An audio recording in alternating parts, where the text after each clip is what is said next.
Inattendu, le comportement des soviétiques. À moins de 5 minutes du coup d'envoi, un homme s'adresse aux spectateurs. Vous avez sûrement reconnu sa voix, c'est Rinat Dasseyev.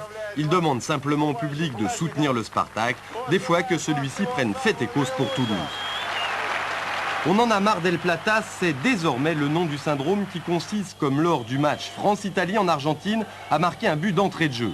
Contre l'Italie, Lacombe avait marqué à la première minute. Ici, Durand ouvre la marque à la 7e minute. À l'arrivée, Toulouse comme la France seront battus, faute de ne pas avoir su digérer un but marqué trop vite. Trop vite, même pas, je pense, oui. Des concentrations, je ne sais pas, vous savez.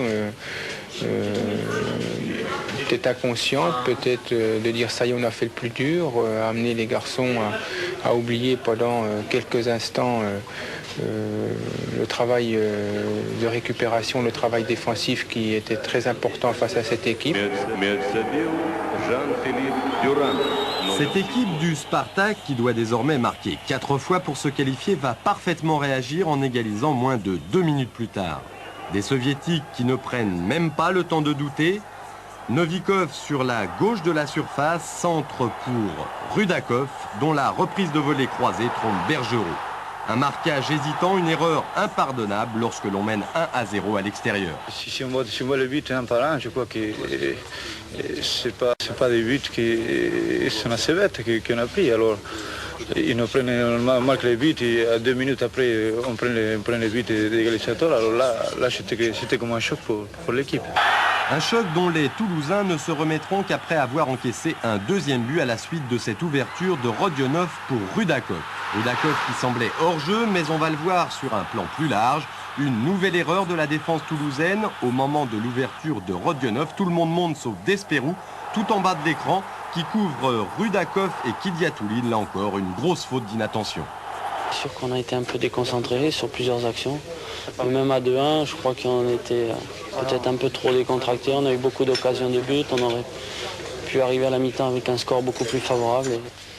Vu notre fin de première mi-temps, on avait l'intention de continuer notre jeu comme on le faisait jusqu'à présent, puisque ça marchait pas trop mal. Je pense qu'au milieu de terrain, on avait pris un peu le dessus sur cette équipe soviétique.